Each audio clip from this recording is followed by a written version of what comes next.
राधा स्वामी जी, साध संगत जी। नामदान की महिमा और उसके बाद जीवन में आने वाले परिवर्तनों पर विचार करना वास्तव में रूहानी मार्ग का एक अत्यंत महत्वपूर्ण विषय है। जब एक जीव को पूर्ण सतगुरु से नाम की बख्शिश प्राप्त होती है, तो यह केवल कुछ शब्दों का आदान प्रदान नहीं होता, बल्कि ये एक जन्म जन्मांतर के बंधन से मुक्ति की शुरुआत होती है। नामदान के पश्चात जीव की आंतरिक और बाहरी दुनिया पूरी तरह से बदलने लगती है। सबसे पहला और गहरा प्रभाव जो पड़ता है, वह है जीव की दृष्टि में परिवर्तन। पहले जो संसार उसे अपना असली घर लगता था, अब उसे वह एक सराय या मुसाफिर खाने की तरह नजर आने लगता है। नामदान मिलने के बाद इंसान के अंदर एक विवेक जागृत होता है, जो उसे सत्य और असत्य के बीच अंतर करना सिखाता है। वह समझने लगता है कि यह शरीर, यह धन दौलत और यह परिवार केवल कुछ समय के साथ ही है, जबकि नाम की पूंजी ही असली धन है, जो लोक और परलोक दोनों में साथ निभाती है। इस विषय में एक बहुत ही सुंदर साखी आती है, जो नाम की शक्ति को स्पष्ट करती है। एक बार एक जिज्ञासु ने अपने गुरु से पूछा कि महाराज, नामदान लेने के बाद भी अगर मन भटकता रहे, तो क्या नाम का प्रभाव कम हो जाता है? गुरुजी ने मुस्कुराते हुए उत्तर दिया कि जैसे एक अंधेरे कमरे में दीपक जला देने से वर्षों का अंधेरा एक पल में दूर हो जाता है, वैसे ही सद्गुरु का दिया हुआ नाम जीव के भीतर एक ऐसा प्रकाश पैदा करता है, जिसे काल और माया की आंधियां बुझा नहीं सकती। भले ही जीव अपनी कमजोरी के कारण कभी-कभी भटक जाए, लेकिन वह नाम की डोर उसे वापस खींच लाती है। साखी के अनुसार जैसे पारस के स्पर्श से लोहा सोना बन जाता है, वैसे ही नाम की कमाई करने वाला इंसान धीरे-धीरे अपनी बुराइयों और विकारों को छोड़कर निर्मल होने लगता है। उसके जीवन में ठहराव और शांति आने लगती है, जो पहले कभी नहीं थी। नामदान के बाद सबसे बड़ी तब्दीली जो आती है, वो है प्रारब्ध को सहने की शक्ति। इंसान के जीवन में दुख और सुख तो कर्मों के अनुसार आते ही रहते हैं, लेकिन नामी पुरुष के लिए इन दोनों का महत्व बदल जाता है। वह जानता है कि जो भी हो रहा है, वह उसके मालिक की रजा में हो रहा है। पहले जो छोटी सी परेशानी उसे विचलित कर देती थी, अब वो बड़े से बड़े पहाड़ जैसे दुख को भी सहजता से पार कर लेता है। नामदान के बाद जीव के भीतर दया, संतोष और नम्रता जैसे गुण स्वतः ही पनपने लगते हैं। उसके वाणी में मिठास आ जाती है और उसके व्यवहार में एक अजीब सी कशिश महसूस होने लगती है। वह दूसरों की कमियां देखने के बजाय अपनी सुधार की ओर ध्यान देने लगता है। ये नाम का ही प्रताप है कि इंसान अपनी इंद्रियों का गुलाम बनने के बजाय उनका स्वामी बनने की राह पर अग्रसर हो जाता है। एक और साखी जो इस मार्ग पर चलने वालों के लिए प्रेरणादायक है, वह एक ऐसे भक्त की है जिसे नामदान तो मिल गया था, पर वह सुमिरन में ढील दे रहा था। एक रात उसने स्वप्न में देखा कि वह एक गहरे सागर में डूब रहा है और किनारे पर उसके सतगुरु खड़े हैं। उसने पुकार लगाई तो गुरु ने कहा कि मैंने तुझे नाव तो दे दी थी, पर तूने उसे चलाया क्यों नहीं? जागने पर उसे एहसास हुआ कि नामदान वह नाव है जो हमें इस भवसागर से पार ले जाने के लिए मिली है, लेकिन सुमिरन और भजन के चप्पू हमें खुद चलाने पड़ेंगे। नामदान के बाद जीवन का असली उद्देश्य भजन सिमरन बन जाता है। हर सांस के साथ उस मालिक को याद करना और उसकी याद में रंगे रहना ही जीवन का मुख्य आधार हो जाता है। जैसे जैसे जीव सुमिरन की गहराई में जाता है, उसे आंतरिक मंडलों की खुशियां प्राप्त होने लगती है और दुनियावी स्वाद फीके लगने लगते हैं। नामदान के बाद जीव का अहंकार टूटना शुरू हो जाता है। वे समझने लगता है कि मैं कुछ भी नहीं हूं, जो कुछ भी है वो तू ही है। ये समर्पण भाव ही उसे परमात्मा के और करीब ले जाता है। उसकी सोच सकारात्मक हो जाती है और वह हर जीव में उसी एक नूर को देखने लगता है। क्रोध, लोभ और मोह की जंजीरें धीरे धीरे ढीली पड़ने लगती है। संतों का कहना है कि नामदान मिलना खुशनसीबी है, लेकिन उसे संभालना और उस पर अमल करना उससे भी बड़ी बात है।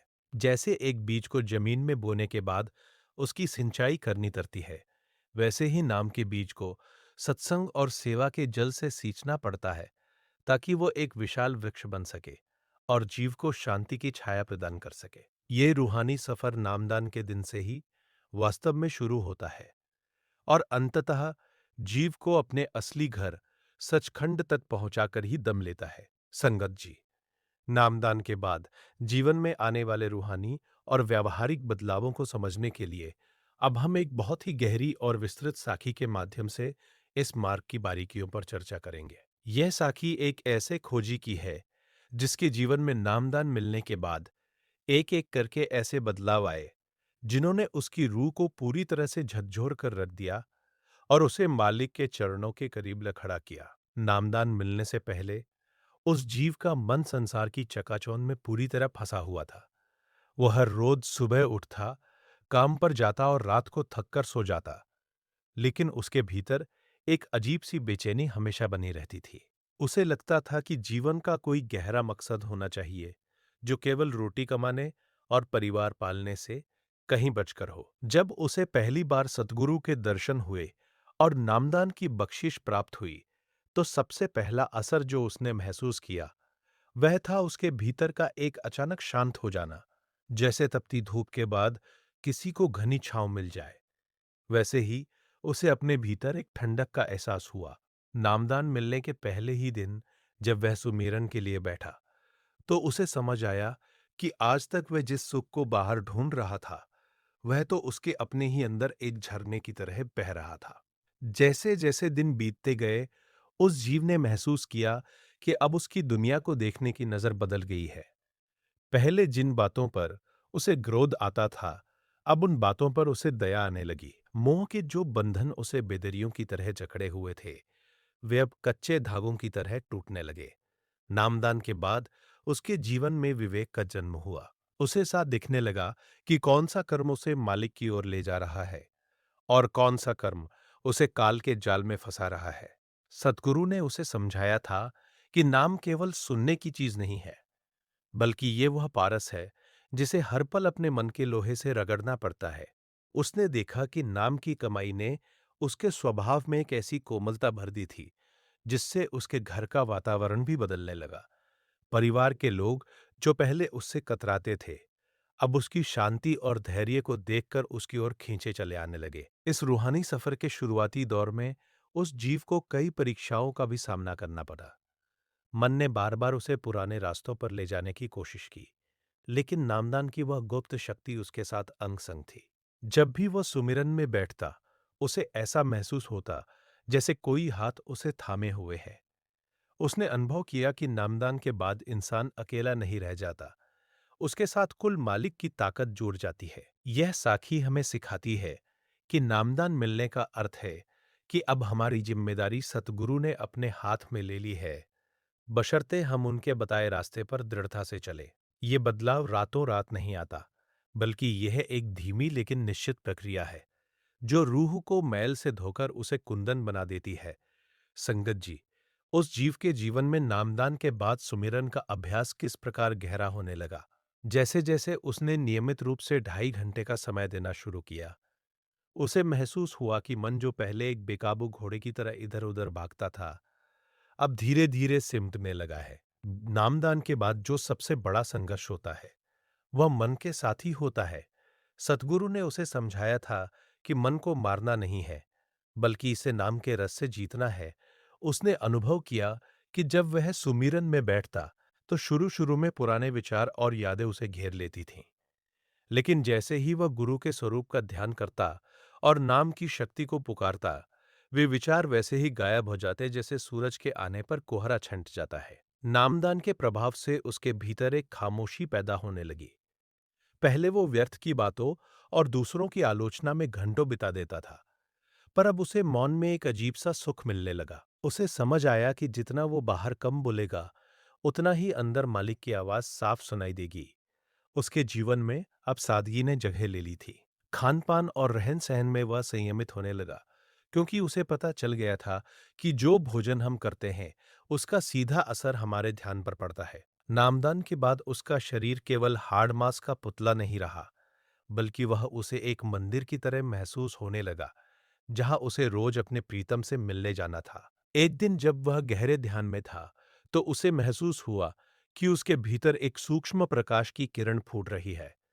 यह कोई बाहरी रोशनी नहीं थी, बल्कि यह उसकी रूह की जागृति थी। उसने देखा कि नामदान के बाद रूहानी ताकतें कैसे काम करती हैं। जब कभी वह किसी दुविधा में होता, तो उसे अंदर से ही सही रास्ता मिल जाता। उसे अब किसी से पूछने की जरूरत नहीं पड़ती थी, क्योंकि उसके सद्गुरु शब्द रूप में उसके अंग संग होकर उसे राह दिखा रहे थे। नामदान की इस कमाई ने उसके डर को खत्म कर दिया था। मौत का डर, जो हर इंसान को सताता है, उसके लिए अब केवल एक चोला बदलने जैसा हो गया था। उसे यकीन हो गया था कि जिस मालिक ने उसे नाम की बख्शिश दी है, वह अंत समय में भी उसका हाथ नहीं छोड़ेगा। इस अवस्था में पहुंचकर उसने देखा कि उसके कर्मों का बोझ हल्का हो रहा है। संतों का वचन है कि नाम की एक चिंगारी करोड़ों जन्मों के पाप जलाकर राख कर देती है। उसने महसूस किया कि पुराने प्रारब्ध के दुख भी अब उसे उतना कष्ट नहीं दे रहे थे, क्योंकि उसके पास नाम की वह ढाल थी जो हर वार को सह लेती थी। उसका हृदय अब केवल अपने लिए नहीं, बल्कि पूरी मानवता के लिए प्रार्थना करने लगा था। ये साखी हमें ये बताती है कि नामदान केवल एक दीक्षा नहीं है, बल्कि ये रूह का पुनर्जन्म है। अब वो जीव संसार में तो था, पर संसार का नहीं रहा था। उसकी लौ उस मालिक से लग चुकी थी, जहां से बिछड़कर वह सदियों से भटक रहा था। संगत जी, नामदान के बाद जब जीव सिमरन की पक्की आदत डाल लेता है, तो उसके भीतर की एकाग्रता बढ़ने लगती है। उस गुरसिख ने महसूस किया कि अब जब वो आंखें बंद करके बैठता, तो उसे केवल अंधेरा ही नहीं दिखाई देता था, बल्कि उस अंधेरे के पीछे एक बहुत ही महीन और रूहानी खिंचाव महसूस होने लगा था। ये खिंचाव उसे संसार की नश्वरता से दूर ले जाकर रूहानी शांति के उस केंद्र की ओर ले जा रहा था, जहां केवल सुकून ही सुकून था।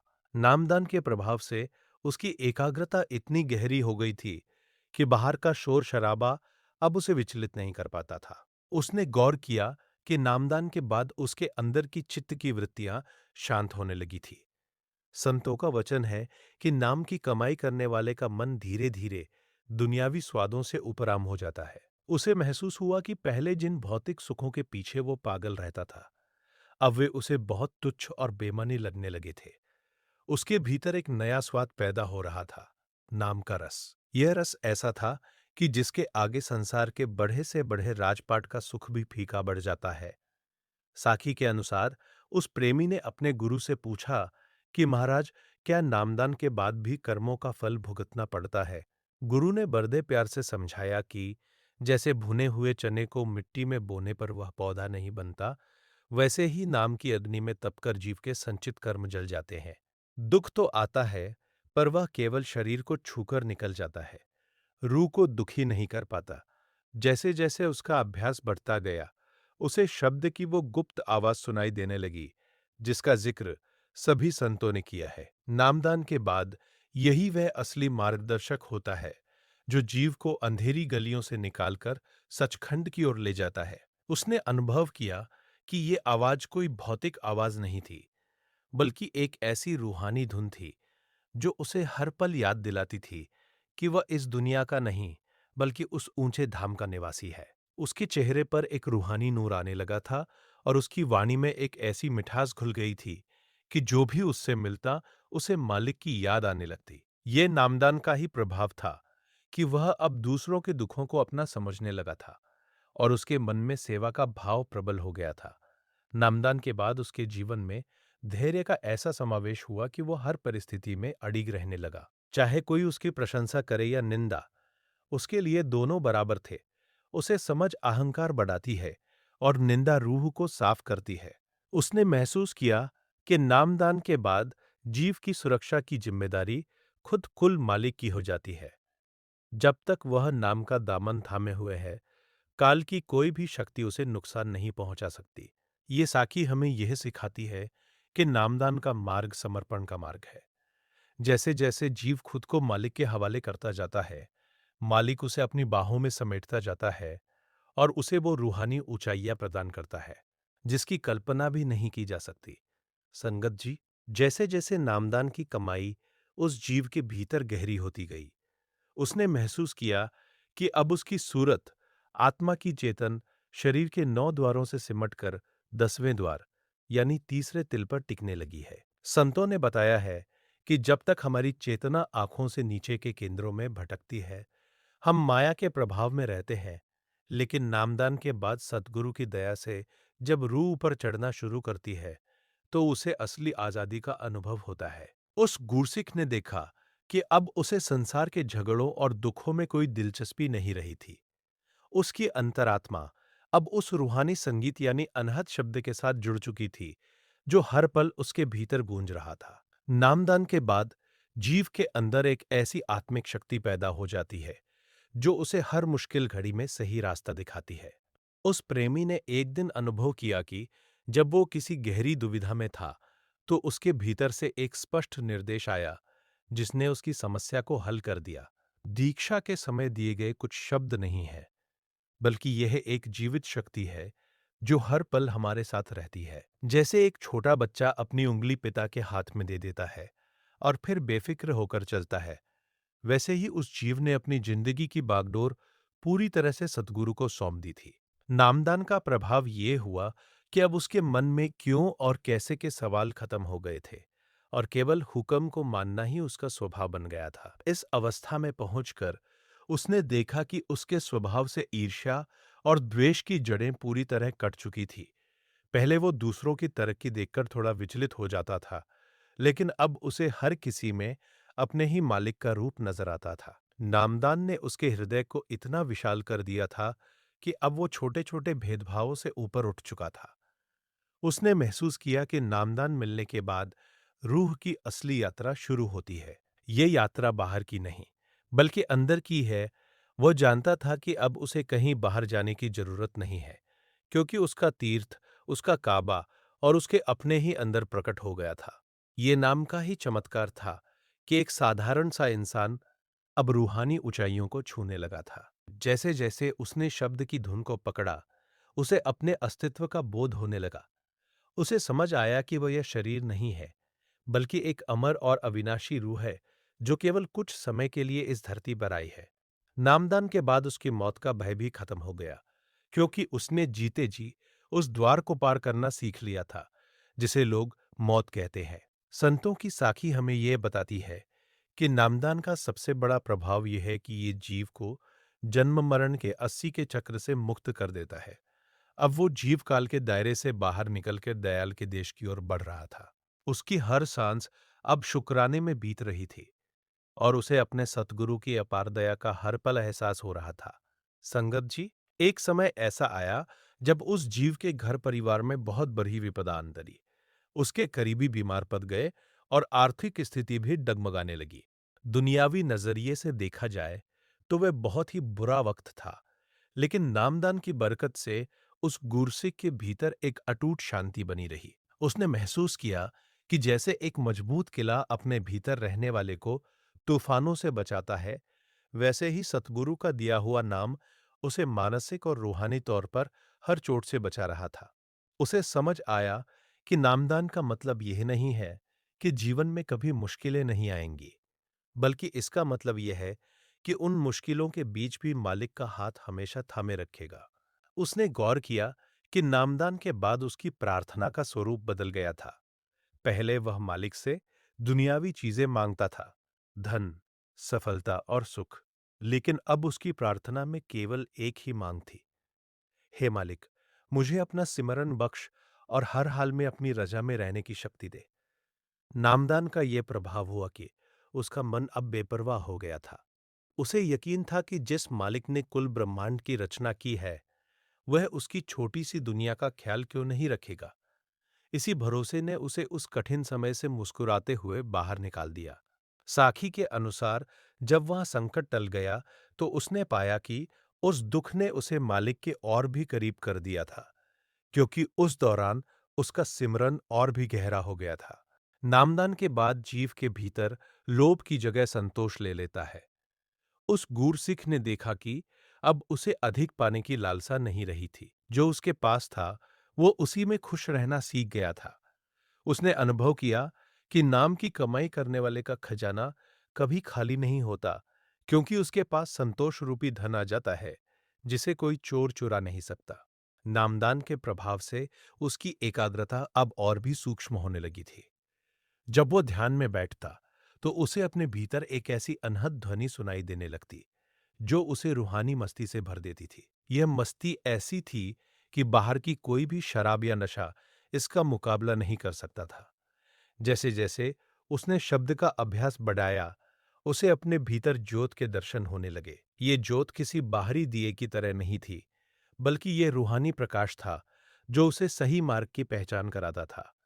नामदान मिलने के बाद उसके जीवन का हर पहलू, चाहे वह काम हो, परिवार हो या समाज, सब कुछ एक साधना बन गया था।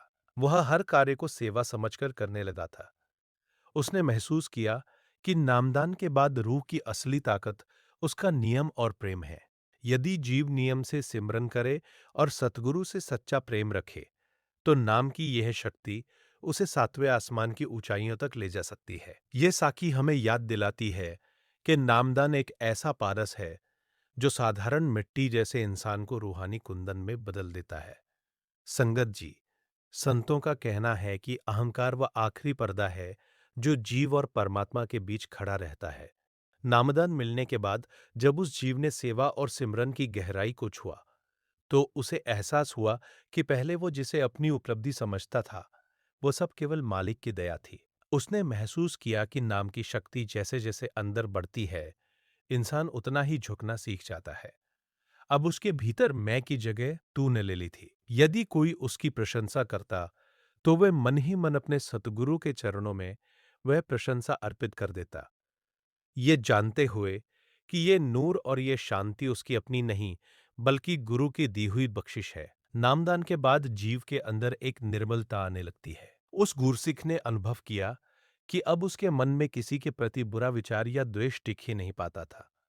जैसे बहते हुए साफ पानी में गंदगी नहीं ठहरती, वैसे ही नाम की निरंतर चलती धारा ने उसके मन के विकारों को धोना शुरू कर दिया था। उसने देखा कि अब उसे दूसरों की गलतियां ढूंढने में कोई रुचि नहीं रही।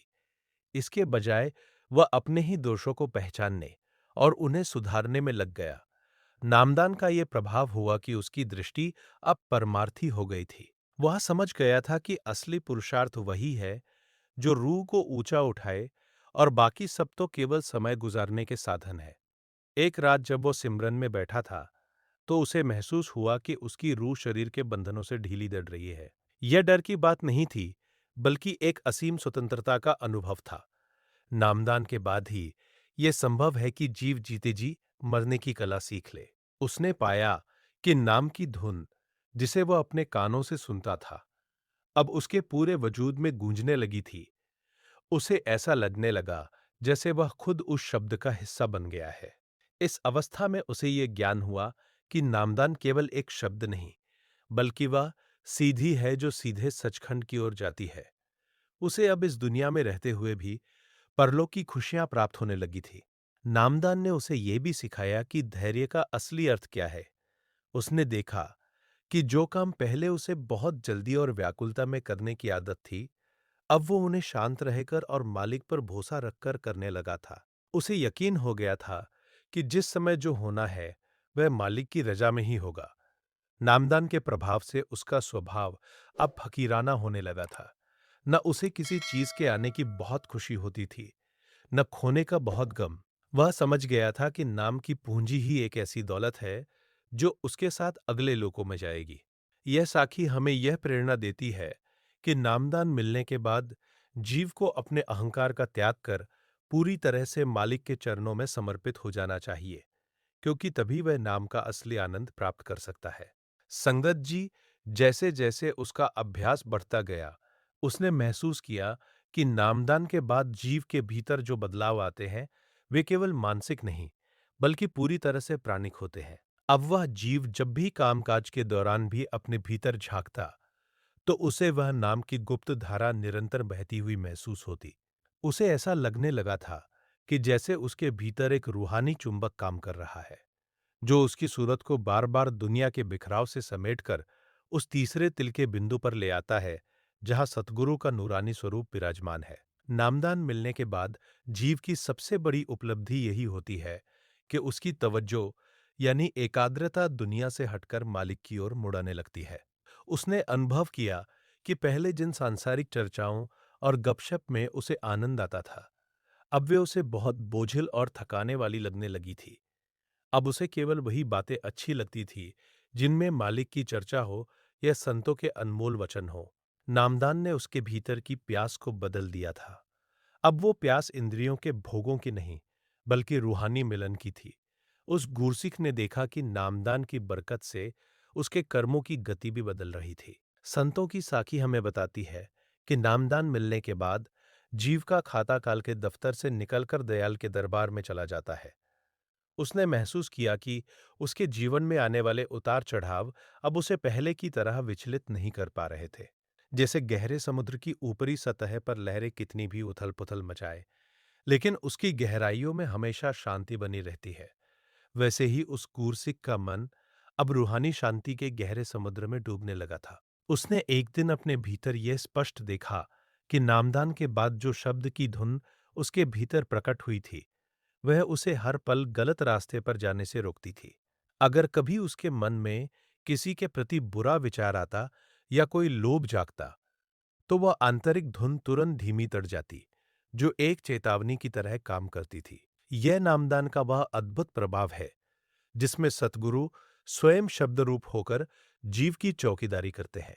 उसने पाया कि अब उसे किसी बाहरी उपदेश की जरूरत नहीं थी, क्योंकि उसका रक्षक उसके अंग संग था और उसे हर कदम पर सुमति प्रदान कर रहा था। नामदान के इस दौर में उसके भीतर करुणा और प्रेम का सागर उमड़ने लगा। उसने देखा कि अब वह केवल अपने परिवार या अपनों से ही प्रेम नहीं करता था, बल्कि उसे रास्ते में मिलने वाले हर जीव, यहाँ तक कि पशु पक्षियों में भी उसी एक मालिक की जोत नजर आने लगी थी। नामदान के बाद जब जीव का अहंकार पिघलना शुरू होता है, तो वह वसुधैव कुटुंबकम यानी पूरी दुनिया को अपना परिवार मानने लगता है। उसके चेहरे पर एक ऐसी रूहानी चमक आ गई थी, जिसे देखकर अजनबी लोग भी रुक जाते और उनसे बात करके अपनी चिंताएं भूल जाते। ये उस नाम की सुगंध थी जो उसके वजूद से फूट रही थी। उसने महसूस किया कि नामदान के बाद रूह की असली ताकत धैर्य और विश्वास में है। उसने अपनी साखी में ये दर्ज किया कि जो जीव नामदान लेकर भी सिमरन में ढील देता है, वह उस प्यासे की तरह है जो अमृत के झरने के पास बैठा है, लेकिन अपनी आंखें बंद किए हुए है। उसने अब अपना सारा समय और अपनी सारी ऊर्जा नाम की कमाई में झोंक दी थी। उसे समझ आ गया था कि ये शरीर केवल एक किराए का मकान है और उसे असली घर की तैयारी नाम की पूंजी जमा करके ही करनी है। जैसे जैसे वह सूरत शब्द योग के अभ्यास में डूबा, उसे ब्रह्मांडीय रहस्यों का अनुभव होने लगा और वह समझ गया कि नामदान मिलना वास्तव में 84 लाख योनियों के कारागार से रिहाई का परवाना है। संगत जी, क्या आप जानते हैं कि नामदान के बाद जब जीव सिमरन की पराकाष्ठा पर पहुंचता है, तो उसके साथ क्या घटित होता है? उस प्रेमी गुरसिक के जीवन में अब वो घड़ी आ चुकी थी, जहां नाम की कमाई ने उसके वजूद की परतों को पूरी तरह उघाड़ दिया था। अब वो केवल एक शरीर नहीं रह गया था, बल्कि वह एक चलता फिरता सत्संग बन चुका था। एक शाम जब वो गहरे ध्यान में उतरा, तो उसे एक ऐसी रूहानी कशिश महसूस हुई, जैसे उसे कोई बहुत ऊंची ताकत ऊपर की ओर खींच रही हो। यह वह मुकाम था जहां नामदान का असली जादू शुरू होता है। उसने देखा कि जिस शब्द की धुन को वो पहले केवल एक बारीक आवाज समझता था, वह अब एक गर्जनापूर्ण बिजली और करोड़ों सूर्यों के प्रकाश में बदल चुकी थी। उसे समझ आया कि नामदान के समय गुरु ने जो बीज बोया था, वह अब एक ऐसा विशाल वृक्ष बन चुका है, जिसकी जड़ें इस दुनिया में नहीं, बल्कि सीधे उस कुल मालिक के चरणों में है। नामदान के प्रभाव से अब उस जीव के भीतर की मौत का भय पूरी तरह मिट चुका था। उसने महसूस किया कि जैसे हम रात को सोने के बाद सुबह जागते हैं, वैसे ही नाम की कमाई करने वाला जीव जीते जी अपनी देह के बंधन से ऊपर उठकर रूहानी दुनिया में जाग जाता है। साखी के अनुसार उस गुरसिक ने अनुभव किया कि नामदान के बाद जीव के संचित कर्मों का हिसाब किताब कितनी तेजी से चुकता होता है। उसके सामने कई बार ऐसी परिस्थितियां आईं जहां उसे भारी चोट लग सकती थी, लेकिन उसे ऐसा महसूस होता जैसे किसी अदृश्य हाथ ने उसे ऐन वक्त पर बचा लिया हो। ये नाम की वह ढाल थी जो हर वक्त उसके इर्द गिर्द एक सुरक्षा कवच बनकर रहती थी। उसने यह राज जाना कि जो जीव नाम का पल्ला थाम लेता है, काल उसे छूने की हिम्मत भी नहीं कर सकता। उसकी तवज्जो अब इतनी प्रबल हो गई थी कि वे महज अपनी आंखों के बंद करते ही उस नूरानी देश की सैर करने लगता था, जहां दुखों का कोई नामो निशान नहीं है। इस रूहानी ऊंचाई पर पहुंचकर उसने देखा कि उसके स्वभाव में एक दिव्य बेपरवाही आ गई थी। अब उसे न तो भविष्य की चिंता सताती थी और न ही अतीत का कोई पछतावा था। वह पूरी तरह से वर्तमान में जीने लगा था, क्योंकि नामदान ने उसे सिखा दिया था कि हर पल में मालिक की रजा छिपी है। उसने गौर किया कि अब उसकी बातों में तर्क नहीं, बल्कि रूहानी अनुभव की खुशबू थी। जब वह बोलता, तो लोगों के दिलों के घाव भरने लगते। नामदान के बाद एक प्रेमी के भीतर जो नाम का नशा चढ़ता है, वह उसे दुनिया के हर जहरीले नशे और मोह माया से आजाद कर देता है। उसने महसूस किया कि नामदान मिलना केवल एक संस्कार नहीं है, बल्कि यह एक इकरार है, एक वादा जो जीव अपने मालिक से करता है कि वह अब कभी उसे छोड़कर नहीं जाएगा। जैसे जैसे उसकी रूह शब्द की सीधी चढ़ती गई, उसे वह अनहद संगीत सुनाई देने लगा, जिसे सुनकर रूह अपनी सुध-बुध खो देती है और केवल मालिक के प्रेम में दीवानी हो जाती है। यह साखी हमें यह सोचने पर मजबूर करती है कि क्या हम भी नामदान की उस अनमोल दौलत को इसी तरह संभाल रहे हैं, या हम अभी भी बाहरी दुनिया के खिलौनों में उलझे हुए हैं? संगत जी, क्या आपने कभी सोचा है कि जब नामदान की कमाई अपनी चरम सीमा पर पहुंचती है, तो जीव के पारिवारिक और सामाजिक रिश्तों का क्या होता है? उस प्रेमी गुरसिख ने अनुभव किया कि नामदान के बाद उसके रिश्ते टूटे नहीं, बल्कि वे और भी पवित्र और गहरे हो गए। पहले वो अपने परिवार से मोह के कारण जुड़ा था, जिसमें उम्मीदें और स्वार्थ था, लेकिन अब वो उनसे प्रेम के कारण जुड़ा था। उसे हर रिश्ते में अपने सद्गुरु का ही एक रूप नजर आने लगा। उसने देखा कि नामदान के प्रभाव से उसके भीतर की कड़वाहट खत्म हो गई थी, जिससे उसके घर का कलह और क्लेश जड़ से मिट गया था। अब उसका घर केवल एक मकान नहीं, बल्कि एक छोटा सा मंदिर बन गया था, जहां हर वक्त मालिक की याद का वास रहता था। नामदान के बाद जीव के भीतर धैर्य की जो पराकाष्ठा आती है, वह उस गुरसिक के जीवन में अब स्पष्ट दिखने लगी थी। एक बार उसके जीवन में एक ऐसी घटना घटी, जिसने उसे हिलाकर रख दिया। उसके व्यापार में भारी नुकसान हुआ और उसके ऊपर झूठे आरोप लगाए गए। दुनिया की नजर में वो हार चुका था, लेकिन उसके भीतर जो नाम की ज्योति जल रही थी, उसने उसे एक पल के लिए भी विचलित नहीं होने दिया। उसने महसूस किया कि नामदान के बाद जो शब्द की ताकत उसे मिली थी, वह उसे हर संकट में यह याद दिलाती थी कि ये समय भी बीत जाएगा। उसने शांत रहकर उस तूफान का सामना किया और अंत में सत्य की जीत हुई। इस घटना ने उसे यह सिखाया कि नामदान केवल अच्छे समय के लिए नहीं है, बल्कि यह वह पतवार है जो तूफानी लहरों के बीच भी नाव को स्थिर रखती है। उसे समझ आया कि जब मालिक का हाथ सिर पर हो, तो दुनिया की कोई भी ताकत हमें गिरा नहीं सकती। जैसे जैसे उसकी रूहानी तरक्की हुई, उसने अनुभव किया कि नामदान के बाद उसकी वाणी में एक अद्भुत प्रभाव पैदा हो गया था। वह जो कुछ भी कहता, वह सत्य होने लगता था। लेकिन उसने अपनी इस शक्ति का प्रयोग कभी अपने स्वार्थ के लिए नहीं किया। नामदान का असली असर यही है कि इंसान अपनी शक्तियों को मालिक की रजा में विलीन कर देता है। उसने महसूस किया कि अब उसे ध्यान में बैठने के लिए मेहनत नहीं करनी पड़ती थी, बल्कि ध्यान खुद उसे अपनी आगोश में ले लेता था। वह चलते-फिरते, खाते-पीते और काम करते हुए भी उस रूहानी मस्ती में डूबा रहता था। उसे समझ आ गया था कि नामदान मिलना वास्तव में इस नश्वर संसार से उस अविनाशी लोक की ओर एक सीधा प्रस्थान है। अब वो जीव सचखंड के दरवाजे पर खड़ा था, जहां से उसे अपने मालिक की पुकार सा सुनाई दे रही थी। यह साखी हमें ये प्रेरणा देती है कि नामदान का मार्ग विश्वास का मार्ग है, और जो अंत तक इस पर टिका रहता है, वही असली बाजी जीतता है। संगत जी, उस प्रेमी गुरसिख ने अब यह अनुभव करना शुरू कर दिया था कि नामदान के बाद रूह केवल अंधेरे में नहीं भटकती, बल्कि उसे वे रूहानी मुकाम दिखने लगते हैं, जिनका जिक्र संतों ने अपनी वाणियों में किया है। जब वह सुमिरन में पूरी तरह एकाग्र होता, तो उसे सहस्त्रदल कमल के उस अद्भुत प्रकाश का आभास होता, जहां हजारों सूर्यों की रोशनी भी फीकी दर जाती है।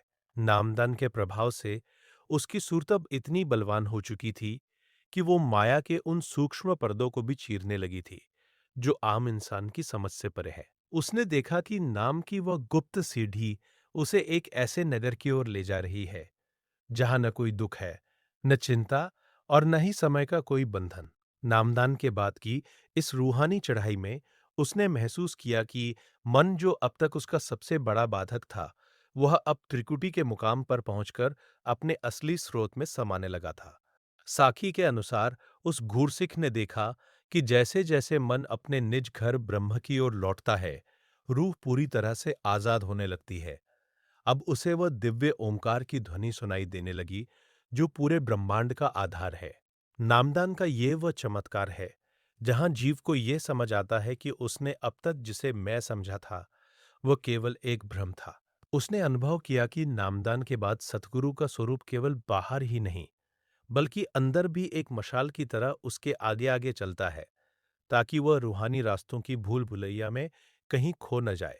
उसे हर कदम पर यह महसूस होता कि सतगुरु की दया का हाथ उसके सिर पर है और वही उसे इन कठिन रास्तों से पार लगा रहे हैं। इस मुकाम पर पहुंचकर उस प्रेमी के भीतर महाशून्य की शांति उतर आई थी। उसने देखा कि नामदान ने उसे न केवल इस दुनिया के बंधनों से काटा था, बल्कि उसे उन सूक्ष्म स्वर्गों और वैकुंठों के प्रलोभन से भी मुक्त कर दिया था, जहां रूहें अक्सर अटक जाती है। उसकी प्यास अब केवल और केवल अपने निज घर पहुंचने की थी। उसने महसूस किया कि नामदान के बाद जीव की पहचान पूरी तरह बदल जाती है। वह अब संसार का नागरिक नहीं, बल्कि सचखंड का एक मुसाफिर बन चुका था।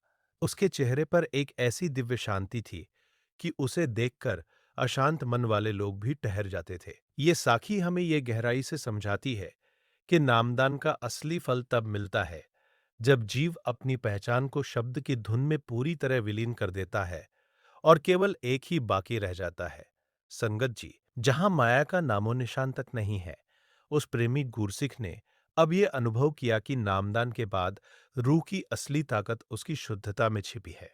जैसे जैसे वो त्रिकुटी के घेरे को पार कर शून्य के मुकाम पर पहुंचा, उसे एक ऐसे रूहानी मानसरोवर का दर्शन हुआ, जिसमें स्नान करते ही उसकी रूह के जन्म जन्मांतरों के कर्मों की मैल पूरी तरह धुल गई। नामदान का ये वह अद्भुत प्रभाव है, जिसे संतों ने हंस बनना कहा है।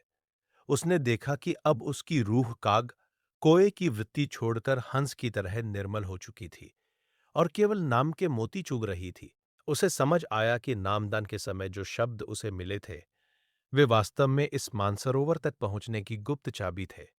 नामदान के बाद की इस अवस्था में उस जीव ने एक ऐसी शांति का अनुभव किया, जिसका वर्णन शब्दों में करना नामुमकिन है। उसने देखा कि यहाँ न तो सूरज की रोशनी थी और न ही चांद की, फिर भी वहां एक ऐसा रूहानी प्रकाश था, जो करोड़ों सूर्यों से भी अधिक शीतल और उज्ज्वल था।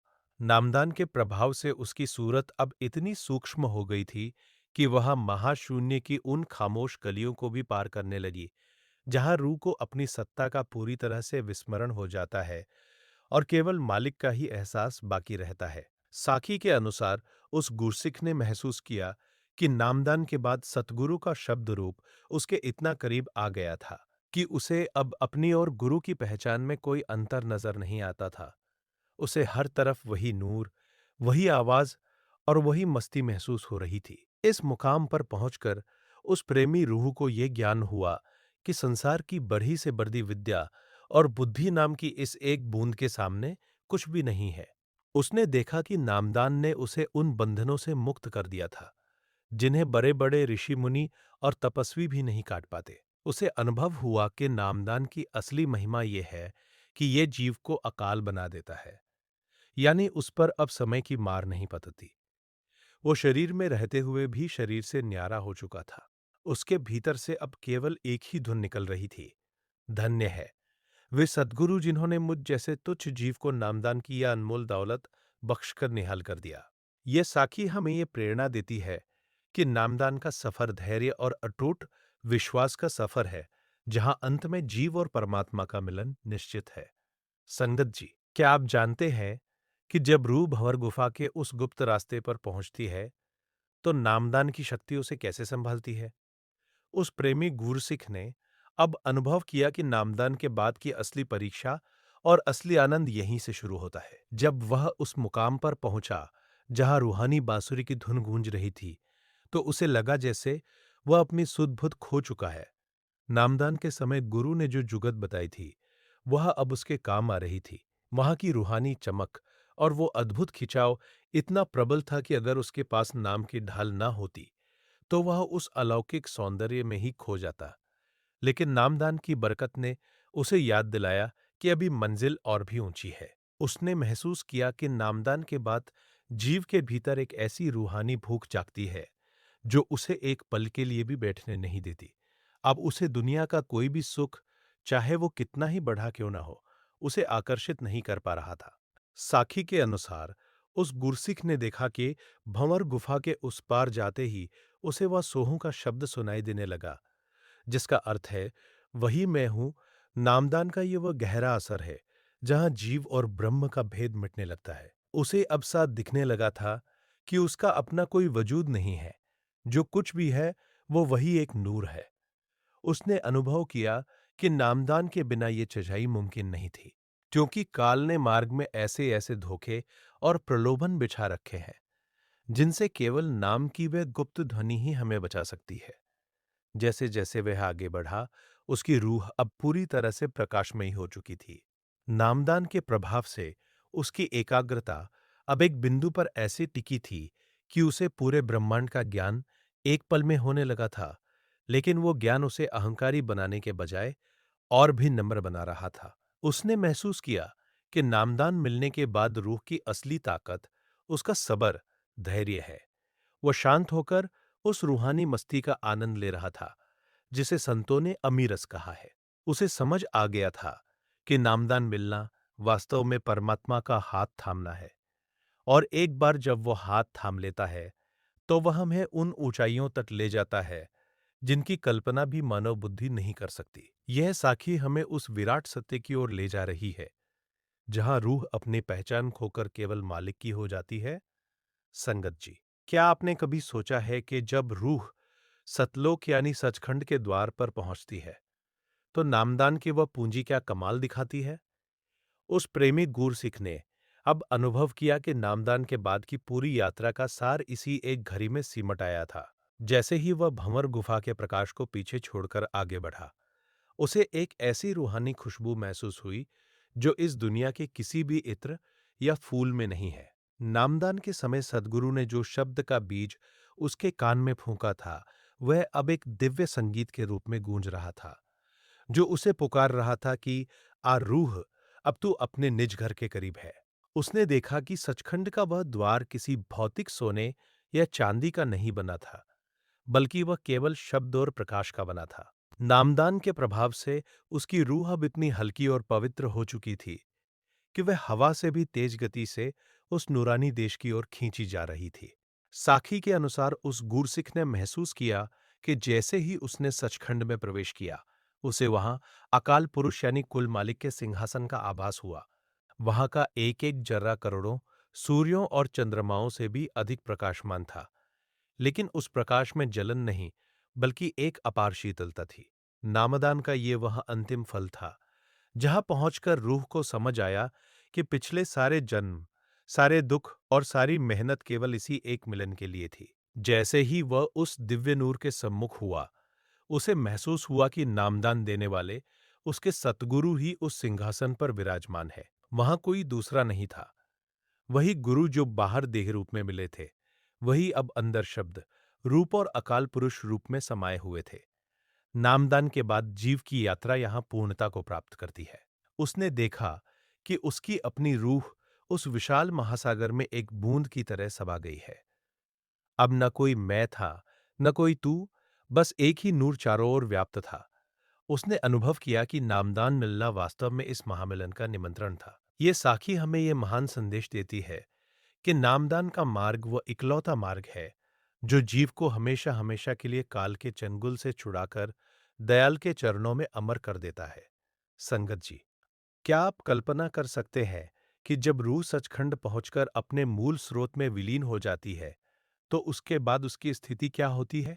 उस प्रेमी गुरसिख ने अब अनुभव किया कि नामदान के बाद की सारी मेहनत, सारा सिमरन और सारी विरह की अग्नि अब एक असीम आनंद में बदल चुकी थी।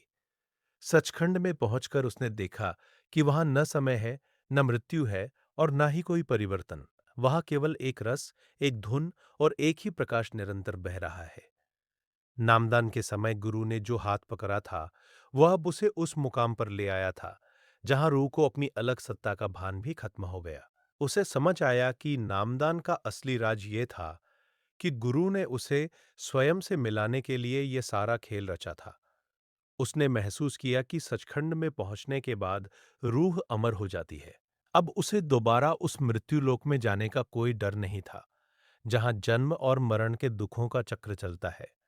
नामदान की वह गुप्त पूंजी अब एक अटूट खजाने में बदल चुकी थी। साखी के अनुसार उस गूरसिख ने देखा कि वहां अनगिनत रूहें, जो नाम की कमाई करके पहुंची थी, उस अकाल पुरुष के नूर में मग्न थी। वहां का संगीत इतना मधुर था कि उसे सुनकर रूह अपनी सुध-बुध पूरी तरह खो देती है। उसने अनुभव किया कि नामदान के प्रभाव से अब उसके भीतर का सारा संशय, सारी प्यास और सारी खोज खत्म हो चुकी थी। वह उस सागर में समा चुका था जहां से वह सदियों पहले एक बूंद बनकर बिछड़ा था। सचखंड की इस अवस्था में उस जीव ने पाया कि दयाल पुरुष और सद्गुरु में कोई अंतर नहीं है। जिस सद्गुरु ने उसे नामदान देकर इस राह पर चलना सिखाया था, वहीं उसे वहां हर तरफ व्याप्त नजर आ रहे थे। उसने देखा कि नामदान वास्तव में एक रूहानी बीमा था, जिसने उसे काल के हिसाब किताब से आजाद कर दिया था। अब वो पूरी तरह से मुक्त था। उसे ये परम ज्ञान हुआ कि नामदान केवल एक क्रिया नहीं थी, बल्कि ये मालिक का वह संकल्प था कि चाहे जो हो जाए, मैं इस रूह को वापस अपने घर ले जाऊंगा। उसने महसूस किया कि अब उसकी रूह में केवल शुक्राना ही शुक्राना बचा है, उस मालिक के लिए जिसने उसे इस काबिल बनाया कि वह इस रूहानी ऊंचाई को छू सके। संगत जी, जहां रूह सचखंड के आनंद में डूबने के बाद भी यदि मालिक के हुक्म में इस दुनिया में वापस आती है या शरीर में रहती है, तो उसका संसार के प्रति नजरिया कैसा होता है? क्या आपने कभी सोचा है कि एक पूर्ण रूहानी अवस्था को प्राप्त महापुरुष इस दुनिया की भीड़ में रहकर भी हमसे अलग कैसे होते हैं? उस प्रेमी गुरसिख ने अब अनुभव किया कि सचखंड पहुंचने के बाद जब उसकी सूरत वापस शरीर के पिंजरे में उतरी, तो उसके लिए ये संसार अब वैसा नहीं रहा जैसा पहले था। अब उसे यह दुनिया एक सिनेमा के पर्दे या एक चलते फिरते सपने की तरह नजर आने लगी। नामदान के प्रभाव से उसे अब हर चेहरे के पीछे वही एक नूर, वही एक मालिक सा दिखाई देने लगा। अब उसके लिए कोई पराया नहीं था, कोई शत्रु नहीं था। वह तो बस एक दया का सागर बन चुका था। उसने महसूस किया कि नामदान के बाद जब रूह सचखंड का अनुभव कर लेती है, तो वह जीवन मुक्त हो जाती है। अब वो दुनिया के दुखों को देखकर घबराता नहीं था, बल्कि उन रूहों के लिए उसके दिल में तड़प उठती थी, जो अभी भी माया के जाल में फंसी हुई थी। साखी के अनुसार उस गुरसिख ने देखा कि अब वो अपनी मर्जी से नहीं, बल्कि मालिक की रजा से जी रहा था। उसकी आंखों में एक ऐसी रूहानी कशिश थी कि जो कोई भी उसके संपर्क में आता, उसे अपनी रूहानी प्यास का एहसास होने लगता। नामदान की कमाई ने उसे शीतल बना दिया था। जैसे चंदन का वृक्ष खुद सुगंधित होता है और अपने आसपास के वातावरण को भी महका देता है, वैसे ही उसकी उपस्थिति मात्र से लोगों के अशांत मन शांत होने लगे थे। उसने अनुभव किया कि अब उसे किसी भी वस्तु को पाने की इच्छा नहीं थी, क्योंकि जिसके पास नाम का शहंशाह हो, उसे भला किसी और चीज की क्या दरकार। इस अवस्था में उसने एक बहुत बड़ी सच्चाई जानी कि नामदान के बाद असली सेवा क्या है। उसने देखा कि अब उसका हर कार्य, हर वचन और हर सोच केवल दूसरों के कल्याण के लिए थी। वह इस दुनिया में रहते हुए भी दुनिया का नहीं था। जैसे जल में कमल का फूल रहता है, जो पानी में होकर भी उससे ऊपर रहता है और भीगता नहीं, वैसे ही वे गुरसिक संसार के कीचड़ में रहकर भी नाम की शुद्धता में खिला रहता था। उसने महसूस किया कि नामदान का सबसे बड़ा चमत्कार यही है कि यह जीव को मरना नहीं सिखाता, बल्कि जीते जी मरना सिखाता है, ताकि वह इस नश्वर संसार के दुखों से ऊपर उठकर उस अविनाशी सुख का आनंद ले सके। अब उसकी हर सांस एक प्रार्थना थी और उसका हर पल मालिक के चरणों में एक भेंट था। क्या आप कल्पना कर सकते हैं कि नामदान की कमाई करने वाली रूह की विदाई कितनी निराली होती है? उस गुरसिक के जीवन का अंतिम समय अब निकट था, लेकिन उसके चेहरे पर मृत्यु का कोई खौफ नहीं, बल्कि एक दूल्हे जैसी चमक थी जो अपनी बारात का इंतजार कर रहा हो। नामदान के बाद उसे ये पहले ही पता चल चुका था कि उसे कब और किस घड़ी में इस चोले को छोड़ना है। उसने अपने परिवार और संगी साथियों को पास बुलाया और बहुत ही शांत स्वर में कहा कि अब मेरा मालिक मुझे लेने आ गया है, इसलिए कोई भी विलाप न करे। नामदान का असली प्रभाव यही है कि ये अंत समय में यमदूतों के भय को खत्म कर देता है और जीव को अभय दान प्रदान करता है। जैसे ही उसकी रूह ने शरीर के 9 द्वारों को छोड़कर तीसरे तिल पर सिमटना शुरू किया, उसे वे रूहानी नज़ारे फिर से दिखने लगे जो वह अपने सिमरन के दौरान देखा करता था। उसने महसूस किया कि नामदान के समय जो हाथ सतगुरु ने पकड़ा था, वह अब और भी मजबूती से उसे ऊपर की ओर खींच रहा था। साखी के अनुसार उस गुरसिख ने अपनी अंतिम सांस लेते समय देखा कि उसके कमरे में कोई सांसारिक रोशनी नहीं, बल्कि रूहानी नूर फैल गया था। उसे लेने के लिए कोई साधारण दूत नहीं, बल्कि खुद उसके सद्गुरु शब्द रूप में प्रकट हुए थे। नामदान के प्रभाव से उसकी रूह को शरीर छोड़ते समय वैसी ही आसानी हुई जैसे कोई पुराना और तंग कपड़ा उतारते समय होती है। उसने मुस्कुराते हुए अपनी आंखें मूंद लीं और उसकी सूरत सदा सदा के लिए उस मालिक के चरणों में विलीन हो गई, जहां से वह कभी वापस नहीं आने वाली थी। सचखंड पहुंचने के बाद उस रूह को वो सर्वोच्च पद प्राप्त हुआ, जहां पहुंचकर जीव खुद परमात्मा का रूप हो जाता है। नामदान की ये साखी हमें यह सिखाती है कि नामदान मिलना केवल एक रस्म नहीं है, बल्कि ये वह पारस है जो एक साधारण पत्थर जैसे इंसान को रूहानी सोना बना देता है। जिसने इस नाम की पूंजी को संभाल लिया, उसने अपना लोक और परलोक दोनों सुधार लिया। नामदान के बाद जीवन का एक एक पल कीमती हो जाता है, क्योंकि वह रूहानी सफर का हिस्सा बन जाता है। अब वह जीवकाल के हिसाब किताब से परे दयाल की गोद में हमेशा के लिए सुरक्षित है। यही नाम की महिमा है, यही सतगुरु की दया है और यही एक रूहानी खोजी की अंतिम और पूर्ण विजय है।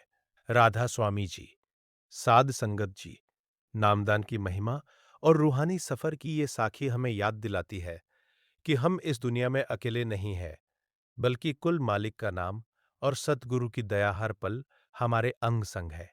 अगर आपको नामदान के बाद जीवन पर पड़ने वाले इन रूहानी प्रभावों और इस साखी से प्रेरणा मिली हो, तो इस सत्संग को लाइक जरूर करें और अपने प्रियजनों के साथ शेयर करें, ताकि ये अनमोल वचन और भी रूहों तक पहुंच सके। इसी तरह के और भी रूहानी सत्संग और साखियों से जुड़े रहने के लिए चैनल को सब्सक्राइब करना न भूलें।